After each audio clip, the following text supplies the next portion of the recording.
Welcome, Maddie. Thank you for having me. I'm so stoked to be here. I thank you for being on the show and bringing all your wisdom and stories to the community. Please tell everybody about who you are and what you do. I'm Maddie Kilpatrick. I am the front woman, guitarist, vocalist for Cemetery Filth, death metal band out of Atlanta, Georgia. And I've also done work in projects like Death of Kings, which is kind of an old speed metal band. Um, we haven't been around for quite a few years, but we actually have a reunion show this weekend, which will be fun. Oh, Um, this weekend. yeah. Awesome. All right, where's your reunion show? What time? You know. It's at Bog Social, which is kind of the Atlanta spot these days. And I guess it's at 8 p.m. Okay, cool. Nice. Let's see. Other rock goddesses from Atlanta are Crossed Hearts. And then down Yes, in Gainesville, Florida is Antagonizer, which is like yes, amazing. I love them so much. yeah, they're killer. I don't know if you got to see that episode, but like the bug thing that we were talking about there has not stopped. We're still talking about bugs, like every Oh day. yeah, Yeah, there's like these cute bug stickers out there and stuff, totally unnecessary. Um, cool. So, when did you realize that you loved rock and metal music and you wanted to create more of it? I remember like loving rock music and the idea of being a rock and roller like super young. I'm talking like 5 or 6, like wanting to play guitar but not really knowing anything about guitar. Um, and then I kind of always kind of chased that dream passively, but I didn't actually start playing guitar until I was 16. And by then I was already fully into metal and just all about it. And I heard Death. It wasn't the first time I heard Death, but like I think it was the first time it really clicked. And I was like, I want to do this. I want to do this so bad. Oh, amazing. So, Death was the one that like you're like, "Oh, this is the sound." Yeah, Death and Megadeth, like I think guitar players like Dave Mustaine and Chris Poland and Chuck Schuldiner and stuff, just kind of there's a lot of melody to their writing on top of it just being either brutal or stupidly fast. Like there's some really crazy stuff going on. And I was like, this is crazy. I want to do this. It sounds fun to me, and that's kind of why I got into it. Oh, yeah, that makes sense. I would definitely consider those bands to be fun. Do you remember like where you were when you first heard Megadeth? Yes. When I was in high school, we had a chess club that took place after school, but it was really just like 5 or 6 of us hanging around, passively playing chess. And like the teacher that ran it was actually an old metalhead from the 80s. He was my math teacher in freshman year. And he was kind of my metal tutor. Like he started loaning me a different CD every day, like all throughout my high school career. Um, so He's a he pusher. has, yeah, yeah, he is. And he had some mixed CD, and Megadeth's Angry Again was on there, and I was like, who is this? Like, this is weird. I like how nasally his voice is and stuff. And he's like, Megadeth? He's like, I've never played you Megadeth? What the hell? And I was like, yeah, it's the first time I heard him. Yeah, and then he loaned me, like Rest in Peace. And he actually loaned me Euthanasia pretty early. He's like, I'm not really into this one, but you might dig it. And I did. Hmm. I love that album. Aw, we all love that teacher. I feel like I was that teacher for a while. I taught at an all-girls school and I would wear a metal shirt every day. Didn't get like a lot of questions about it, but like once in a while I would. And like the kids were like, oh, actually, and in Antagonizer, also we have some teachers there definitely corrupting the musical taste of the youth, as one Yep. does. I love that it was also a I chess club. Nerds. Yeah, I know. Yeah, we're all just a bunch of dorks, right? Yeah. Uh, If anybody thinks metal's cool, it's really not cool. We just think we're cool. yeah, chess is still a tabletop game. So, Yeah. if your music were a movie soundtrack, what would the movie be about? I thought about this one for a long time, and I kind of had trouble choosing that. Our music is just so fast and jumps around so much. I thought kind of in the end, it would kind of be like the soundtrack to like some sort of weird artsy noir film, Mm. actually. Like maybe even black and white, just like something that almost clashes with the film, but somehow works with it in a cool way. Hmm. Okay. Are there any black and white films that come to mind for that? Oh, um, I 'Cause I want to was, say, I want to say like Deep Red. I don't think that's actually black and white, but in my memory, it's black and white. But that kind of like gritty, kind of like almost horror, but more like a mystery kind of thing. oh, Um, okay. I I don't gotta, know that one. oh yeah, I gotta Sorry. check that one out. Do you know what year it is? Yeah. Late 70s, early 80s. It's I believe it's by Argento who did like Suspiria and stuff. Okay, I'm gonna look for it.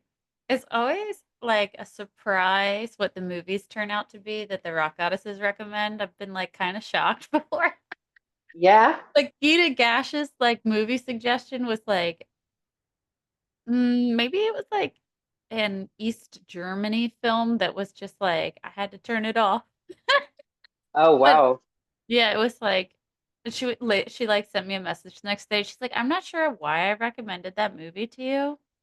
I was like, it was different, but I would pair your music with it's not a silent film, but it is black and white. It's the first gangster movie ever made called um Roaring Twenties, and it stars James Cagney. And it Oh. wasn't supposed to be a gangster movie. It was supposed to be a movie about what happened to the World War I soldiers who returned and couldn't find work, but were used to organized, secretive missions. And that just very easily developed into like structured crime. Um, That sounds so cool. I would totally be into that. I've never even heard of that film.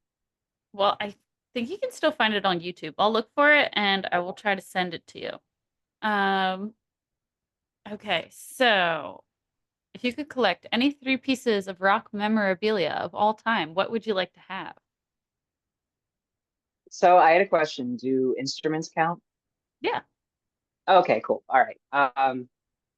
Number one would probably be either Chuck Schuldner's like green stealth guitar that I think it recently sold for like $34,000 or something.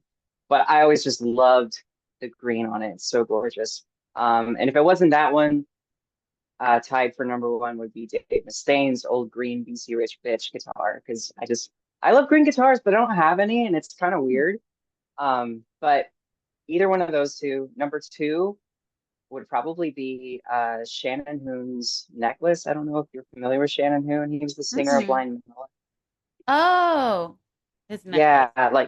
Yeah, like the 90s alternative band, but it's like this really big kind of like colorful beaded Native American looking thing. I don't actually really know the origin of it, but it's such a cool piece, and I don't think I could wear it every day, but like it's so cool. I think his mom actually like still has it and wears it now in his honor. Oh, Um, And number three, I think would be James Hetfield's classic leather jacket from like Master of Puppets era. Like it's one of those that has kind of like the almost like tubing shoulders, kind of mm, like pleated tubing up here.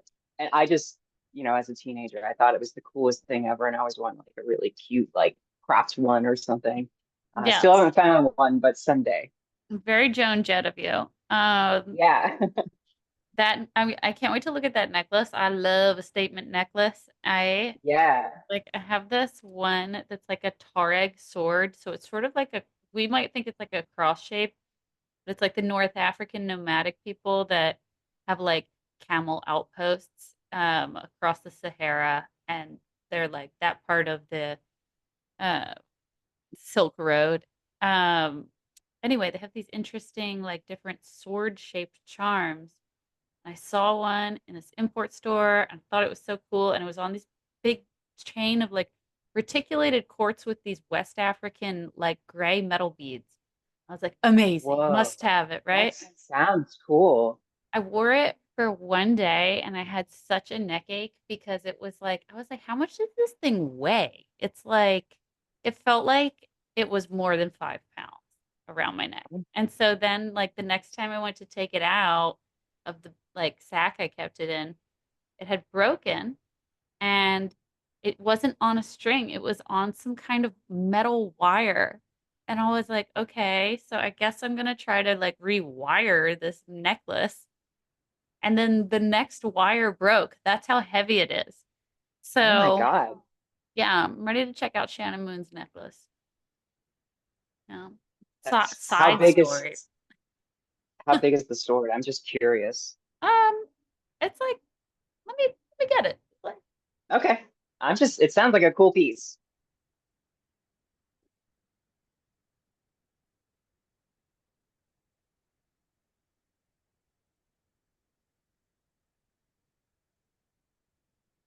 I think it's a cool piece. So this is the sword.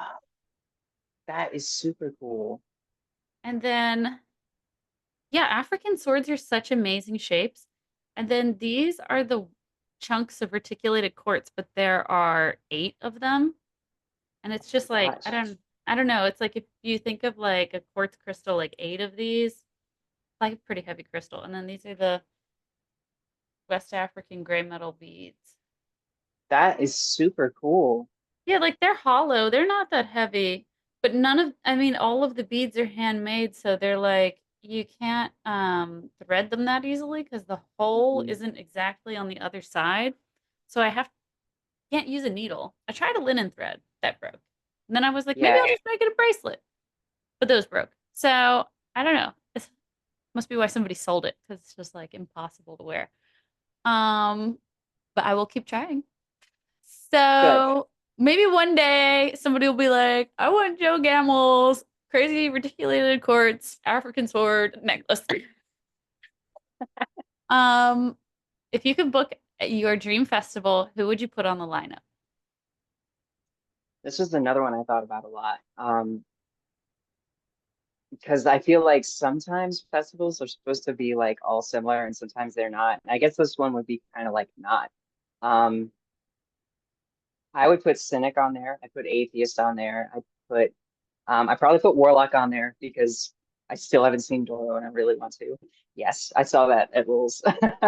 Um, I'd probably put Halloween on there. I'm a big fan Ooh. of theirs. Mm. Yeah.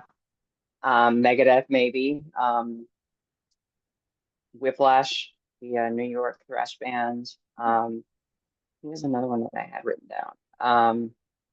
Oh, Pagan Altar. Mm. Um,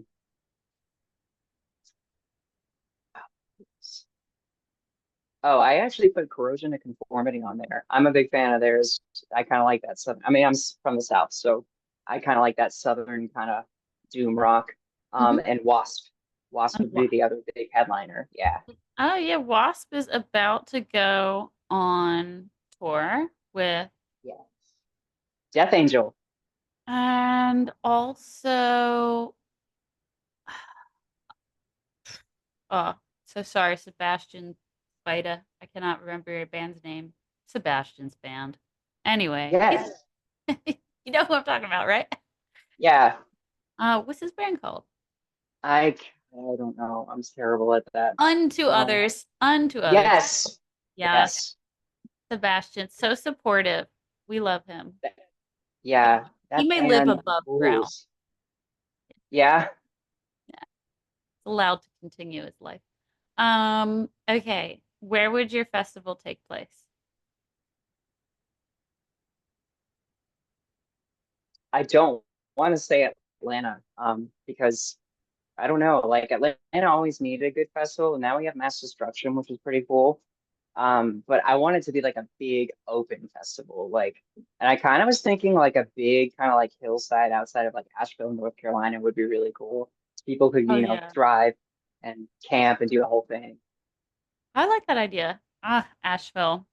Daydreaming about taking a trip down there and just hanging out in the artsy arts district. Um, Looking back, what was a big decision you made that turned out to be a great choice? Um, Transitioning, I guess. Uh, I, I mean, I knew this about myself since, my earliest memories, and I kind of just, uh, felt quickly from the world around me that I couldn't really voice this part of myself. And I put it off for years. And every now and then I try to kind of move towards coming out and stuff. And I just, something would happen and I'd go back into hiding and denial for so long. But after some particularly hard things in life a few years ago, I just decided I got to do it. Like, I don't want to keep living in regret. So I came out. It was really hard at first, really Mm. hard. Because talk about just like opening up your deepest, inner self and just sharing it with the world. Social media these days, it's like everything's on display. Hmm. I'm in bands. So like it's just like it's more on display than it is somebody who's just normally on social media.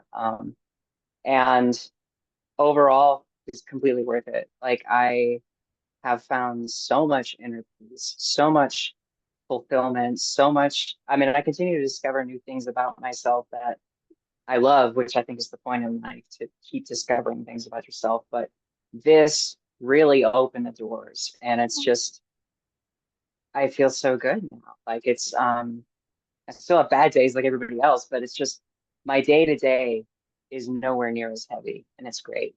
Aw, proud of you. Thank Thank you for you. yeah, thank you for talking about that here. And Yeah. yeah, thank you so much. And I forgot what I was about to say in response to that. That's just a very wonderful thing for you to share. And what a big thing to like experience, especially like you said, in the internet era. People are so nosy. And so They are. um yeah. Gosh, I'm really you put me at a loss for words. Is there anything Oh, any follow-up? well, Yeah. What do I, you want to I, share you know, about? I have a lot of people always ask when I kind of talk about it, like they're like, "Oh, like, have you gotten a lot of bullshit from the metal scene? Like a lot of closed-minded Oh people?" yeah. And thankfully, it really hasn't been too bad. Like honestly, most people that I think I was close with are still on my side, and there were a lot of those people. I was scared I'd be losing. But it's kind of cool. I think since metalheads in general are typically kind of rebellious. They're on the fringes of society, and we always kind of grew up feeling like we didn't really belong. I think most metalheads just kind of automatically accept trans people like in the scene. Like it's like there's just I don't know, there's a family aspect of the metal community, and thankfully it's been really cool to see like how that hasn't changed for me. And if anything, it's almost more it's different, but there's almost more of it because suddenly like I don't know, everybody's just happy to see like different types of people in the metal scene. And I've always felt that way myself. Like I always love seeing, somebody that isn't a dude in a denim jacket with a beard, hanging around a metal show. Like it's cool to see like, people walking in with maybe short hair, like a shirt that maybe doesn't have a band logo on it. Like I love seeing all sorts of people at metal shows because they're for everybody, it's not just for us. It's a big inclusive community and there's all sorts of metalheads, you don't have to dress like it every day if you don't want to. Aw, I think a lot of us do just because it's it's who we are and it's our passion, but that's not necessarily everybody. Um, it's so nice so to hear these things from you today. I was interviewed on somebody else's podcast, and they asked what my like 5 most recently played songs were. And I won't mhm. like give it away since that episode's not out yet. But afterwards, I realized I didn't name any metal bands, and I was like, "Oh, I'm toast. They're gonna come after me with pitchforks because they're already they're already all on fire in the comments just because I'm here." So, yeah, so it's really helpful to that you share with the community like how empowered you are to be yourself. I don't really have a choice is the way I see it. It's like I spent 30 years of my life not being myself and it was miserable. So like why would I continue to do that? What yeah, how do you like keep your spirits up when that there's like an anxiety? It could be like relative to like reintroducing yourself to the scene, or just like maybe introducing a new sound to your music, or I don't know, jumping through the many flaming hoops of life? What keeps your spirits up? Um, when it comes to sharing new music or just like maybe reintroducing myself and stuff, I think a lot of it is finally grasping the ability to just be like, hey, I like this, so I'm gonna share it with the world. I'm not gonna like kind of like cower away or just be like nervous about sharing it. And that's something I've only recently like discovered is kind of like just stopping caring about everybody else, everybody else's opinions. For many years, I was plagued by those kinds of anxieties. And a lot of it's just kind of reminding yourself it's like nobody really cares. And if they do Mm, care, it's because like they have something in them that's causing conflict and they're mm, kind of like placing that in other places that mm, they just aren't comfortable with. mm. I've also, I mean, I've gotten really into like Eastern philosophy and stuff. I'm not like a Buddhist or anything, but I really value a lot of the teachings in that and just kind of the mindset of living in the present. You can't let the future scare you. You can't let the past rule your current decisions. You just have to live in the present. Hmm. Interesting. So wise. Um, so now something much lighter. What's your favorite gear and your favorite stage wear? Oh, my favorite gear. I mean, aside from my guitars, I guess the two main guitars that I use now are like my favorite things. But I have a new amp that I got, I guess, last fall. It's called an SNK VH300. SNK is like a small, like one man uh kind of operation, and he mostly makes pedals, but he started making amps. And this one is like a copy of an old Ampeg amp that like I think bands like Cannibal Corpse used back in the day, like to get that really kind of gritty, just disgusting sound. But he made this clone of it, and it's tiny. I could like literally fit it in a carry-on bag, you know.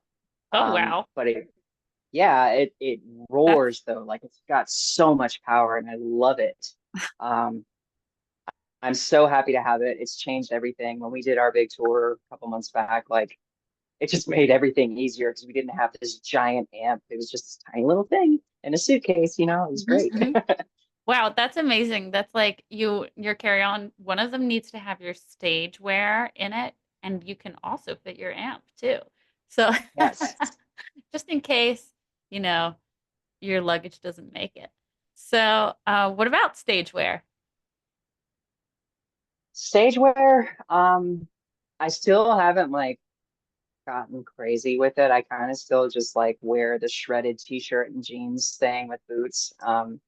And I guess it would be that pair of Levi's jeans. Like I have like one pair that like I can never find jeans that I love the way they look on me, but this one Mhm. pair does, and it's just like my go-to. I think I wore them every night on tour, so they kind of got gross, but thankfully not that gross. Yeah, But yeah, maybe sorry. they've just earned like a spa day at the dry cleaner, and then they can come back to you Yes. like re-dyed and all hemmed and whatever they need to feel fabulous again. Um, well, I'm excited for your exploration of stage wear. That's super exciting. I I know there's I like don't kind know. of a uniform for like the heavier, harder metal that is the black t-shirt, jeans, and boots, but you could have an amazing heavy necklace. I mean, you do. Yeah. What do you see your neck? Yeah. Um, this is just a piece of Jasper, which I like. I kind of liked it because it was like, oh, it looks like a shark's tooth. Yeah, I thought it was a Um, shark's tooth. yeah, that's what a lot of people think, or an arrowhead or something, but it's not. It's just a piece of Jasper that was just kind of like chipped off the rock this way. But I was a geologist in school. I don't actually do that these days. I'd love to, but you kind of have to live out west to really get a good job with it. Mm. But long story short, I just like feeling connected to the earth, so that's why I have this. Um, and yeah, I'd love to do a little bit more jewelry stuff. Like I'd love to.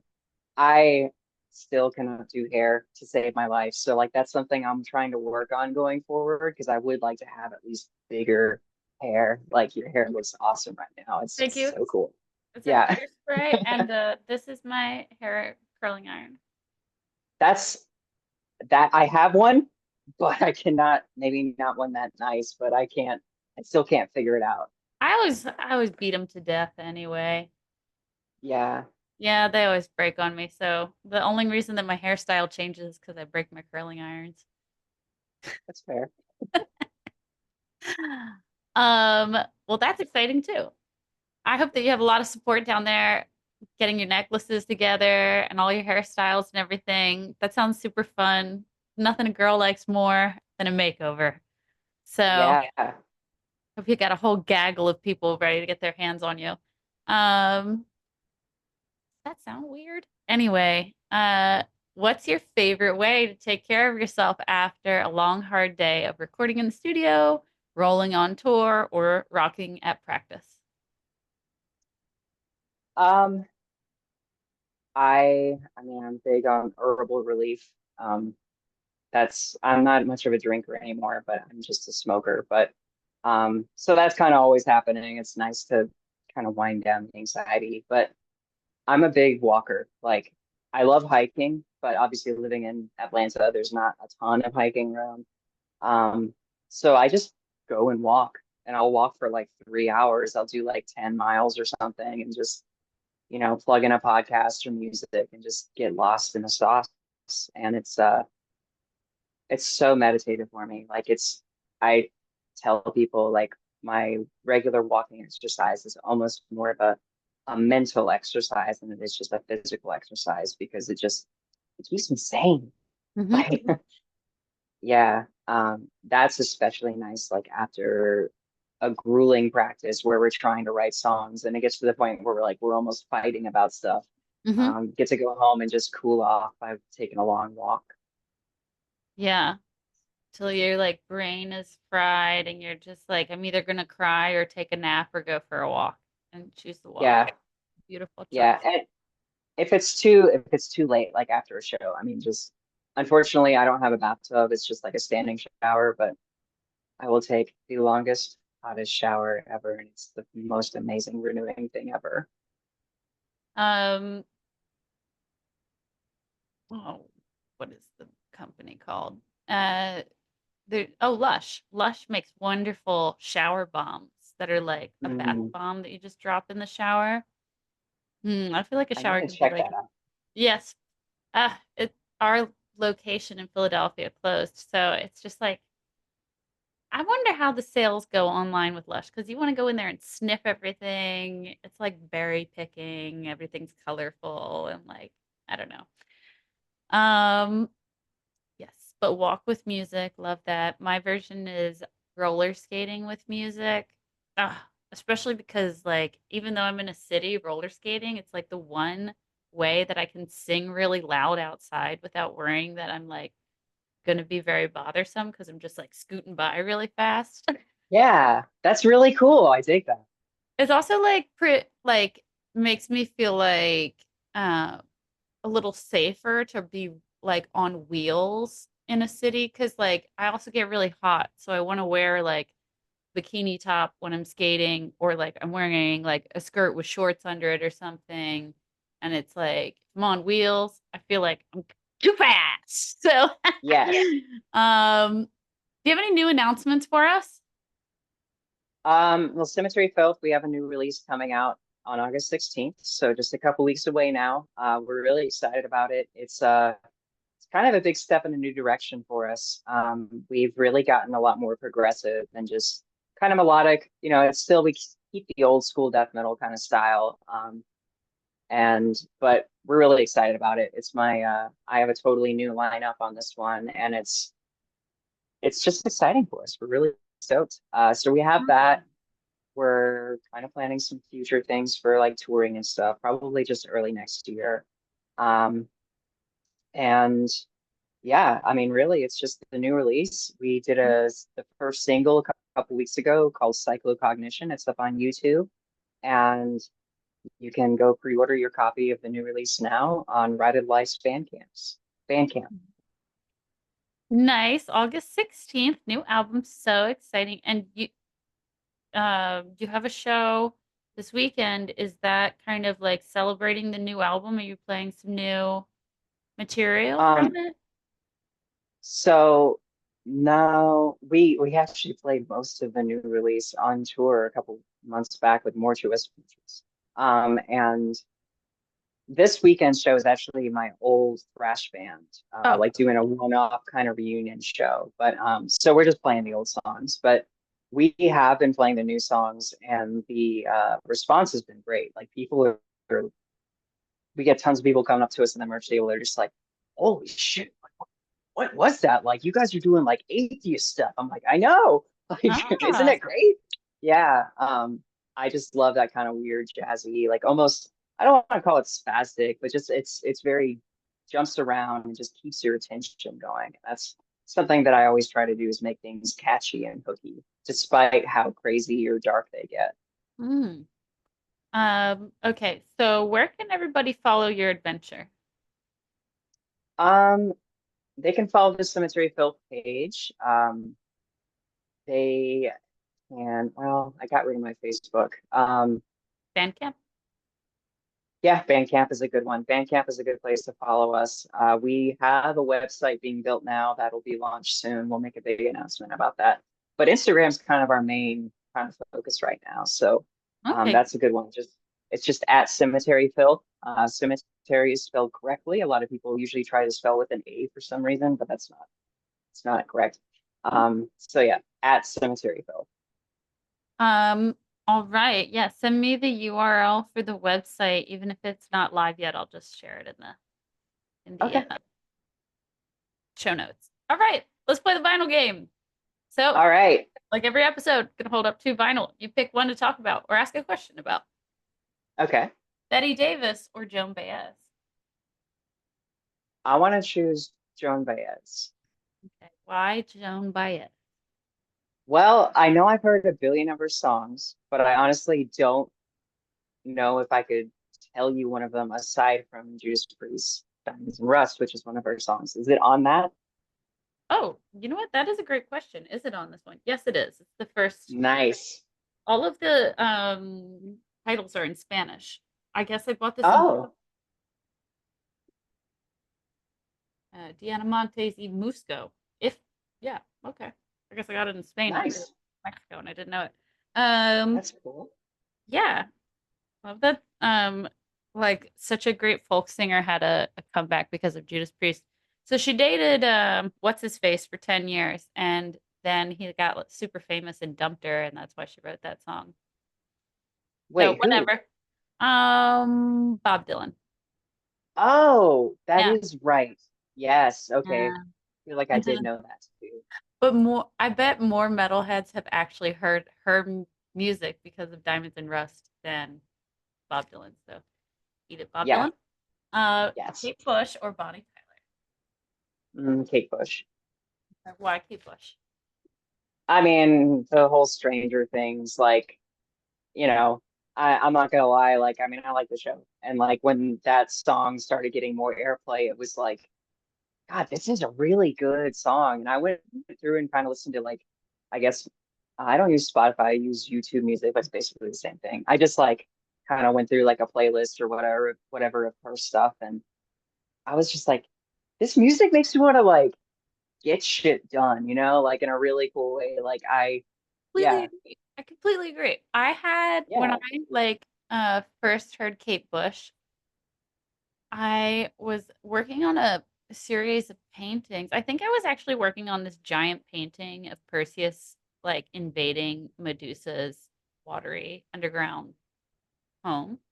And it was like also like like when you make a piece of art, it's got this like writing quality to it where you remember everything about what was going on when you were making it. So it's like really great if you're traveling, but like a little weird some other times. Like I had a I listened to like Kate Bush's discography when I made the painting, and I also watched the Epstein documentary. And so like He's associated with Kate Bush and Epstein, but um, but it did help me get that big painting done, and yeah, I love her stuff. It's totally like painter's music. Yeah, I get that for sure. It's very, I don't know, it's very just puts you in the creative zone. Yeah, she doesn't. She's certainly another person who really knows how to be herself. Yes. I also love that Peter Gabriel was like, I want to collaborate with that woman, and then um, he honestly wasn't really up to the challenge. Like the duet that they did, it was like Kate Bush was just like way wild, much more wild than Peter Gabriel. He's a great pop writer. Yeah. Uh, Stevie Nicks or Cher? Ooh. Cats or birds? That's the question. I mean, I'm a cat person. It's so hard.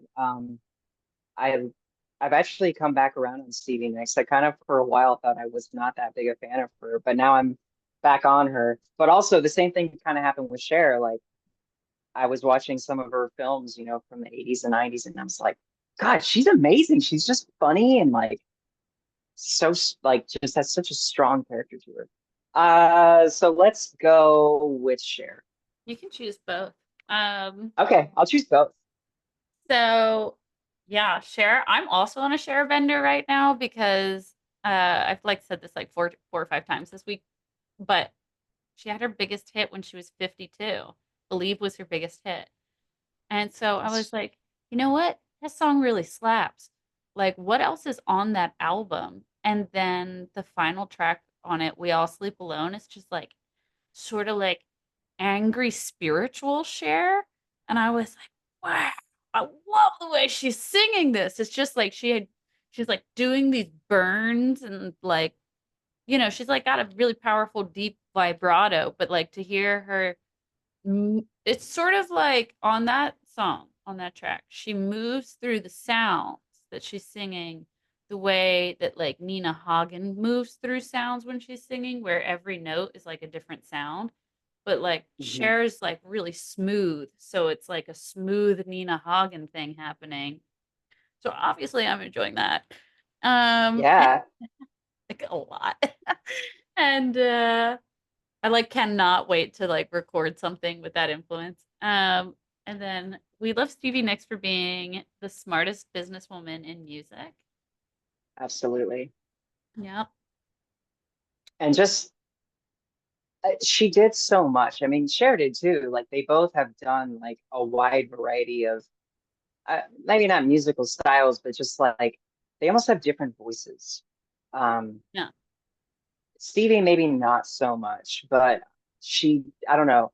You listen to some of the classic like Fleetwood Mac stuff, and then you listen to some of her solo stuff from the '80s, and it's just like, wow, she got gritty. Like she was, um, but she can still just sing so beautifully. Like Yeah.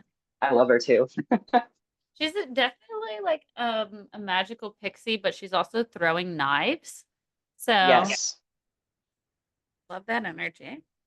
Okay. So let's hmm, do Shaka Khan or Warlust, a newer band. Boreless. Oh, Yeah, we can Warlust. Boreless. Tell I mean, everyone. I like Great. Yes, please. I like Shaka Khan too, but Boreless, I really liked that album. It's really cool. Their stage energy is so good. Yeah, it's honestly a little refreshing to see like a three-piece come out. I mean, you have three pieces like Necrot that kick ass, but Boreless is just something special. There's something really cool. There's a vibe with that band I just love. Yeah. And Uh, I'm terrible and I'm awful with names. What is the front woman's name? honestly, she uses a really crazy stage name that is That's escaping. kind of what I thought. Yeah, it's escaping me right now too. And so I can't remember it because it's not really like a name. Yeah. But she's amazing. Like her Yeah. like stage get up is so cool and like it's just fucking badass. And she's got the voice and the chops to prove it. Like I love it. She's just such a cool front person to have. in metal right now because you don't see a lot of that, at least in the more extreme world. You know, uh, did you get to see the episode of Rock Goddesses that she was in? She was on, Oh, I and haven't yet. well, check it out because we really were yapping. We yapped for a Oh long yeah, time, and nice. um, she's definitely another like be yourself kind of person. So put that on, curl your hair. Shaka Khan is in the Rock and Roll Hall of Fame, where she certainly deserves to be. Ah, so Yeah. good, so good. Um, okay, I accidentally picked three for the last one, so you're just gonna have a triple challenge. Oh my gosh. Oh my Beth God, that's Montgomery, so hard. Quattro, or Tina Turner. Oh God, that's so hard. Oh man, I would probably have to. I love Tina, but I'd probably have to go between Susie or Pat. Susie is a badass. Oh, but Pat is just what a voice.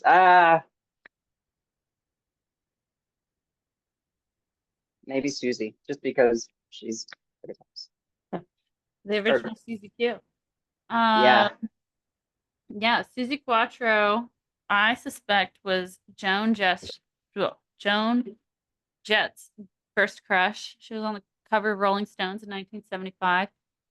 She, for her photo shoot, she said she wanted to wear leather, and the photographer said, "That's too retro. You're gonna look like Elvis." And she said, "What if it's a jumpsuit?"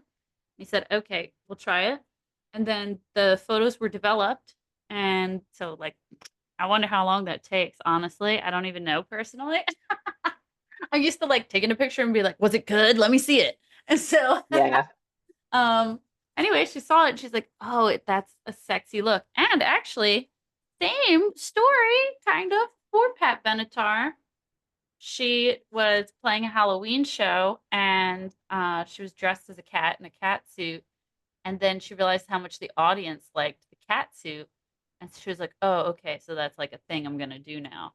So they're like the jumpsuit girls. But yeah, Susie Quattro, so many amazing looks. And I just wanted to say that I bought this Susie Quattro album in Sweden for $5 because in uh, Sweden they haven't destroyed the vinyl market yet somehow. Although yeah. they'll complain and they'll be like, "I remember when vinyl was 15 cents, practically free." So yeah, that's it. Thank you so much for coming on today. Thank you so much for having me again. It was really fun. My pleasure. I shall send you that movie. Chat soon. Awesome. Please do. All right. Bye.